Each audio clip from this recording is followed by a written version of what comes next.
Hello, good morning everyone.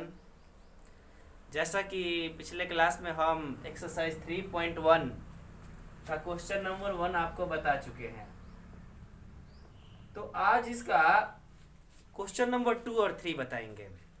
उसको ध्यान से समझिएगा। कल क्वेश्चन नंबर 2 और 3 को मैंने घर पे ही कॉपी पे बनाया, जिस जो स्पष्ट दिखाई नहीं दे रहा था, जिसके कारण मैं उसे अपलोड नहीं कर पाया और अपलोड करना उचित समझा भी नहीं। तो अगर किसी किसी दिन कोई वीडियो अपलोड नहीं किया जाए या फिर क्लास नहीं लिया जाए, तो आपका दायित्व बनता है कि आप पीछे जो पढ़े उसका रिवीजन करें। तो क्वेश्चन नंबर 2 आज देखते हैं। देखिए, कह रहा है the coach of a cricket team buy 3 bat and 6 ball. 3 bat और 6 बॉल खरीदता है फॉर RS 3,900 रुपये। Later C buy another bat and 3 more balls. देखिए, अगर किसी बुक में 3 मोर बॉल्स दिया होगा तो उसको काट कर 2 मोर बॉल्स करेंगे, वो गलत दिया हुआ है। ठीक है ना। 2 मोर बॉल्स होगा तो आपका एक्यूरेट सही होगा, करेक्ट होगा। कह रहा है कि later C buy another bat and 2 more balls of the same kind 1,300 रुपये। Represent this situation algebraically and geometrically. यानी कि अल्जेब्रिकली भी सॉल्व करना है और ज्योमेट्रिकली भी सॉल्व करना है। पहले करना क्या है कि एक बैट का कीमत ₹100 मान लेना है और एक बॉल का कीमत ₹Y मान लेना है। ठीक है, वही करने जा रहे हैं हम। यहाँ लिखेंगे क्या, late the price of each bat, यानी प्रत्येक बैट का कीमत कितना मान लिए, ₹100, and the price of each ball, प्रत्येक बॉल का कीमत कितना मान लिए, ₹Y। देखिएगा ध्यान से, फ्रॉम फर्स्ट कंडीशन, पहले कंडीशन से आपका टोटल 3 बैट और 6 बॉल खरीदा गया था। कितना में, तो 3,900 में। एक बैट का कीमत ₹100 है तो 3 बैट का कीमत 3x, एक बैट बॉल का कीमत ₹Y है तो 6 बॉल का कीमत 6y, और टोटल दोनों को जब ऐड कर दिए तो कुल कितना रुपया दिए थे, तो 3,900 रुपये। अब आप इसको या तो x वाले को इधर, नहीं तो y वाले को इधर लेके चले जाइएगा। चलिए हम y को ही लेके चलते हैं। तो 3x equal to 3,900 minus 6y। देखिए, ये 3 इधर मल्टीप्लाई में इधर जाएगा तो डिवाइड में, यानी 3,900 माइनस 6y बाई में क्या आ गया, 3 आया। अब देखिए दोनों में 3 कॉमन है, चाहे तो कॉमन लेके कटा सकते हैं, तो 3 कॉमन ले लीजिएगा। तो 3,900 में से 3 कॉमन लीजिएगा तो 1,300 बचेगा, और माइनस 6y में से 3 कॉमन लीजिएगा तो 2y। बाई में 3 इसलिए कॉमन लिए ताकि कैंसिल हो जाए, यानी कि x बराबर क्या आ गया आपका 1,300 माइनस 2y। इसको इक्वेशन 1 मान लिए। देखिए, आपका अलजेब्रिकली सॉल्व यहीं पे हो गया, या फिर इसको इक्वेशन तैयार करके ये माइनस में इधर ले आकर प्लस में लाकर। ठीक है, अब ग्राफिकली सॉल्व करने के लिए सबसे पहले इसका ग्राफ के लिए बनाने के लिए बॉक्स तैयार करेंगे। देखिए ध्यान से, x y, आप 2 वैल्यू ही या 2 से अधिक 3-4 वैल्यू भी रख सकते हैं, लेकिन 2 वैल्यू पे रखिए, कोई दिक्कत नहीं होगा। सबसे पहले y का वैल्यू 500 रखते हैं। देखिए, तो 500 रखेंगे तो 2 इंटू 500 हो जाएगा, यानी कि 1,300 माइनस 1,000, यानी कितना आ गया 300। यानी y का वैल्यू 500 रखे तो x का वैल्यू 300 आया। इसी में रखना है, ये जो इक्वेशन आया है। अब y का वैल्यू 400 रखिएगा तो आपका x का वैल्यू कितना आ जाएगा, 500 आ जाएगा। ठीक है ना। अब यहाँ से जैसे ही आपका बॉक्स तैयार होगा, आप ग्राफ बनाना शुरू करेंगे फर्स्ट इक्वेशन का, या फिर आप सेकेंड कंडीशन लेके चलेंगे। देखिए दूसरे कंडीशन में क्या कह रहा है, उसको ध्यान से समझिएगा। फ्रॉम सेकेंड कंडीशन, दूसरा कंडीशन ये कह रहा था कि आपका एक बैट और दो बॉल, तो एक बैट का कीमत तो 100 रुपये, दो बॉल का 2 y, किसी किसी में 3 बॉल्स दिया होगा, उसको सुधार के 2 बॉल्स कीजिएगा, इक्वल टू 1300। अब ये इधर प्लस में उधर जाएगा तो माइनस में, यानी 1300 माइनस 2y, ये इक्वेशन 2। अब देखिए ध्यान से, 1 और 2 दोनों इक्वेशन इस बार सेम आ गया, बार बार सेम नहीं आएगा, इस बार सेम आया है। तो चाहे तो इन्हीं बॉक्स से इसका भी बना सकते हैं, मतलब यही वैल्यू से इसका भी बॉक्स बना सकते हैं, या अलग भी रखिएगा तो भी कोई दिक्कत नहीं होगा। अब इसका ग्राफ देखिए ध्यान से, ग्राफ कैसे सॉल्व करेंगे। देखिए इक्वेशन 1 हो या 2, दोनों उतना ही आया है। अब दोनों उतना ही आया है तो कुछ भी वैल्यू रखिएगा तो ग्राफ एक दूसरे के ऊपर ही बनेगा, ठीक है ना। वो कोइंसिडेंट होगा। कोइंसिडेंट का मतलब होता है एक का जो लाइन होगा दूसरे के ऊपर होगा, ठीक है ना। देखिए यहाँ पे ग्राफ बनाना शुरू किए।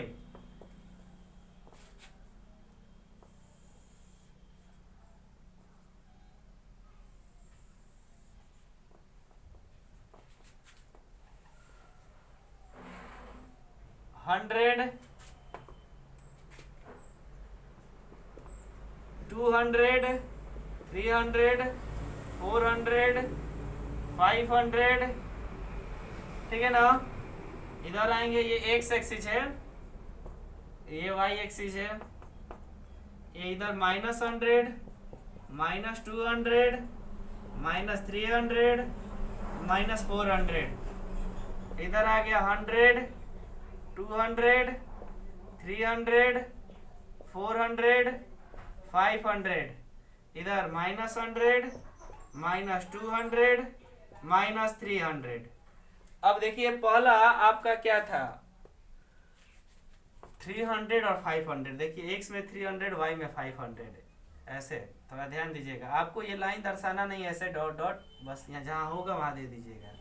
300, 500। दूसरा एक्स में 500 तो वाई में 400, एक्स में 500 देखिए ध्यान से, वाई में 400। यहाँ ग्राफ कॉपी पे स्पष्ट दिखाई देगा। इस क्वेश्चन का सॉल्यूशन जो है आपको ग्राफ पे भी दे देंगे। अब इसको देखिए ध्यान से, इस थोड़ा सा बड़ा बनाइएगा, यहाँ स्पेस कम है। इसको जैसे ही मिलाइएगा आपका ऐसे होके चला जाएगा, दोनों पॉइंट्स होते हुए स्केल रखिएगा, दोनों पॉइंट से मिलाकर बना दीजिएगा, ठीक है ना। अब इसका दोनों इक्वेशन का यहीं पे आएगा ना, तो ऐसे 2 बार दे दीजिएगा एरो, ठीक है। ये जो वैल्यू था आपका 300, 500 था, और ये जो वैल्यू था 500, 400 था। बस ग्राफ सॉल्व हो गया। अगर दूसरा में भी दूसरा वैल्यू रखेंगे तो एक दूसरे के ऊपर, यानी कि ठीक इसी के ऊपर ही ग्राफ बनेगा, उसका भी आप दूसरा वैल्यू भी रख के देख सकते हैं। मान लीजिए 300 रखे हैं, उसके जगह पे 400 भी रख सकते हैं और 500 भी रख सकते हैं। अलग अलग वैल्यू भी रखकर बनाइएगा, आपका ग्राफ कोइंसिडेंट होगा, मतलब एक दूसरे के ऊपर ही आएगा, ठीक है। हाँ एक बार जरूर ध्यान में रखिएगा, दोनों इक्वेशन का ग्राफ है, ये कहीं ग्राफ पेज पे बनाना है, ये नहीं कि अलग अलग। इस तरह से क्वेश्चन नंबर 2 आपका समाप्त हुआ। क्वेश्चन नंबर 3 में, ठीक है ना, यूनिट बड़े ध्यान से देखिएगा। 1 2 लीजिएगा तो ग्राफ कॉपी पे बनेगा नहीं, इसलिए 100 200 रखें ताकि ग्राफ पे बन जाए, ठीक है ना। इस क्वेश्चन का आपका ग्राफ का पेज का पिक आपको यूट्यूब पे ही डाल दिया जाएगा।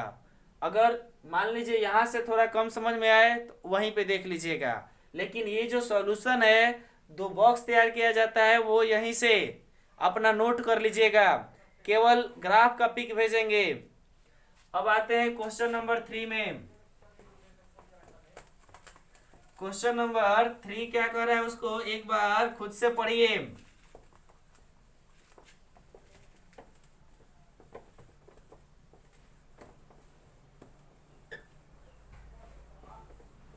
देखिए क्वेश्चन नंबर 3 आपका क्या है,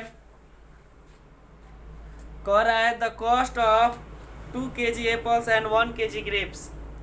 2 kg एप्पल और 1 kg ग्रेप्स का कीमत ऑन ए डे आज फाउंड 160 रुपी। कितना रुपया? 160। आफ्टर ए मंथ, एक महीने बाद, the cost of 4 kg apples, 4 kg apples और एंड 2 kg ग्रेप्स, और 2 kg ग्रेप्स का कीमत हो गया 300 rupee. Represent the situation algebraically and graphically. देखिए एप्पल है और ग्रेप्स है, तो मान लीजिए 1 kg एप्पल का वैल्यू कितना है, x रुपी, और 1 kg ग्रेप्स का वैल्यू कितना है, y रुपी। देखिए मान लेंगे let the price of 1 kg apple equal to x rupee and the price of 1 kg grapes equal to y rupee. अब फ्रॉम फर्स्ट कंडीशन, पहला कंडीशन क्या था, ध्यान दीजिएगा कि 2 kg एप्पल है और 1 kg ग्रेप्स है, कितना रुपी में, तो 160 रुपी में। तो आपका हो जाएगा क्या, 2 kg एप्पल तो 1 kg का x, तो 2 kg का 2x, 1 kg ग्रेप्स, तो आपका y हो गया इक्वल टू कितना रुपी टोटल लगा था, 160। इस बार x को ही उधर भेज दे रहे हैं, जिस दोनों में से किसी को भी राइट साइड में भेज सकते हैं, जो आपको आसान लगे। हमको यही आसान लगा, हम इसी को भेज दिए।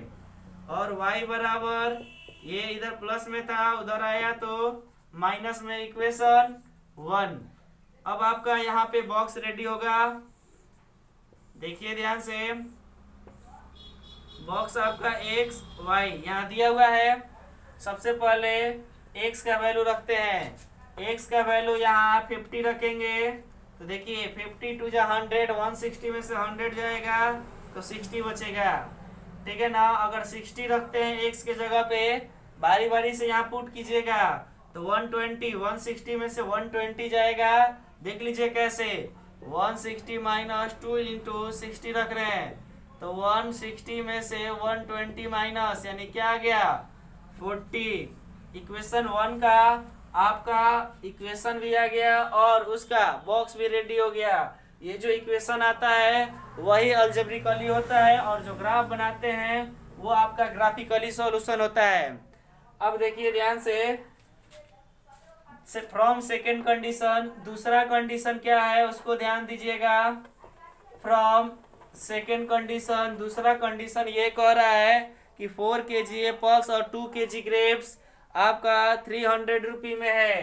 तो 1 kg एप्पल का दाम x रुपी, तो 4 kg एप्पल का दाम 4x, और 2 kg ग्रेप्स है, 1 kg ग्रेप्स का मान 2y रुपी है, तो 2 kg ग्रेप्स का वैल्यू 2y। ये दोनों मिलाकर टोटल कितना रुपी लग रहा था, तो 300, तो यहाँ 300 लिख दिए। ये इधर प्लस में उधर जाएगा तो माइनस, दोनों में से किसी को भी भेज सकते हैं। फिर हम x वाले को भेज रहे हैं, 300 माइनस 4x। अब ये देखिए इधर ये मल्टीप्लाई में इधर आएगा तो डिवाइड में, तो y बराबर हो जाएगा 300 माइनस 4x बाई में 2 कॉमन लेके कैंसिल कराइए, आसानी से बनने लगेगा। 2 कॉमन लिए, इसमें से 2 कॉमन लिए तो 150, इसमें से 2 कॉमन लिए तो माइनस 2x, यानी y बराबर आ गया 150 माइनस 2x। इक्वेशन सेकेंड, इसका भी आप बॉक्स रेडी कर लेंगे। ये x रहा, ये y रहा। देखिए ध्यान से, x का वैल्यू बारी बारी से रखेंगे। मान लीजिए x का वैल्यू हम अगर 40 रखते हैं या फिर 50 ही रखते हैं। देखिए ध्यान से, x का वैल्यू 50 रखेंगे तो आपका 50 टू 100, 150 में से 100 जाएगा तो ये भी 50। अगर x का वैल्यू 60 रखते हैं तो आपका y का वैल्यू 30 आ जाएगा। दोनों बॉक्स रेडी हो गया। अब इसका ग्राफ बनाएंगे, इसको ध्यान से समझ के नोट कर लीजिएगा, ठीक है ना। अब इसका ग्राफ आपको यहीं पे बना रहे हैं, देखिए ध्यान से। आप ग्राफ को पेज पे बनाइएगा, ऐसे नहीं। देखिए अब आपका ग्राफ यहाँ रेडी हो रहा है।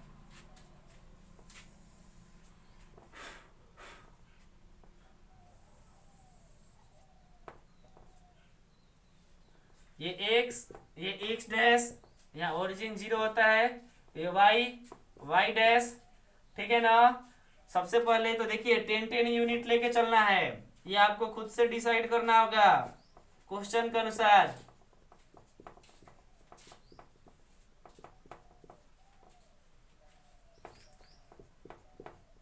देखिए 70 तक कर दिए, इधर -10 -20 -30, 10 20 30 40 50 60, इतना ही ना। आगे 70 भी ले सकते थे, कोई दिक्कत नहीं। इधर -10 -20। सबसे पहले पहला का आपका 50 और 60 था, x में 50 y में 60। देखिए ध्यान से, x में 50 y में 60। आपको ये सब चीज करने की जरूरत नहीं है, सिर्फ यहाँ पॉइंट दे दीजिएगा, क्योंकि ग्राफ पेज पे ऑलरेडी छोटा छोटा लाइन खींचा रहता है। यहाँ पे आ गया आपका 50 60, फिर 60 40। ये आपका देखिए ध्यान से, इधर यहाँ आया, ये आपका 60 40 हो गया। इन दोनों को स्केल ध्यान से रखिएगा, ऐसे सीधा स्केल रखिएगा, और स्केल रखने के बाद जैसे देखिए ध्यान से, यहाँ इन दोनों को पॉइंट को मिलाते हुए स्केल रखे ना, यहाँ और यहाँ सीधा लाइन खींचिएगा ऐसे, ठीक है ना। एकदम ऐसे सीधा खींचते चले जाइएगा। आपका पहला क्या था 50 60, यहाँ दे देंगे 50 60। दूसरा क्या था 60 40, यहाँ दे देंगे आपका 60 40। ये इक्वेशन क्या था, ध्यान दीजिएगा, इस इक्वेशन का वैल्यू था y बराबर y इक्वल टू 160 -2x। पहला जो इक्वेशन था यहाँ लिख दिए। अब देखिए दूसरा इक्वेशन का, ध्यान से 50 50 है, तो यहाँ 50, यहाँ भी 50, यहाँ आया दे दिए, ठीक है। फिर दूसरा x का 60 तो y में 30, x का 60 तो y में 30, यहाँ आएगा। अब इन दोनों पॉइंट को देखिए ध्यान से, बड़े वाले स्केल से, नहीं तो छोटे वाले तो छोटा वाला ही सही, ये सीधा रखिएगा, मिलाते चले जाइएगा ऐसे। अब इन दोनों पॉइंट का नाम दे दीजिए। पहला क्या था 50 50, यहाँ 50 50। दूसरा है 60 30 60 30। एक बार और ध्यान दीजिएगा, सबसे पहले क्वेश्चन को पढ़िएगा, इक्वेशन तैयार कीजिएगा और उसका बॉक्स तैयार कर लीजिएगा। उसके बाद ग्राफ बनाना शुरू कीजिएगा। जब भी ग्राफ बनाइएगा पेंसिल का नोक पतला होना चाहिए, और ये जो पॉइंट है इस तरह से नहीं, इतना बड़ा बड़ा नहीं देना है, सिर्फ छोटा सा देना है, ठीक है ना। इन सब चीज़ों को ध्यान में रखिएगा और ग्राफ बना लीजिएगा। इस प्रकार आपका क्वेश्चन तीनों का तीनों 3.1 का समाप्त हो गया। अब आपका दायित्व ये बनता है इन तीनों क्वेश्चन को ग्राफ पेज पे बनाकर 1-2 बार प्रैक्टिस कर ले। अगले एक्सरसाइज में अगर कोई भी ग्राफ का क्वेश्चन आएगा तो उसको हम छोड़ देंगे, ताकि ग्राफ आप खुद से बनाइएगा, ठीक है ना। और हाँ, अगर आपको वाकई ये सब अच्छा लग रहा हो तो इसको लाइक और शेयर जरूर करते रहिएगा। धन्यवाद।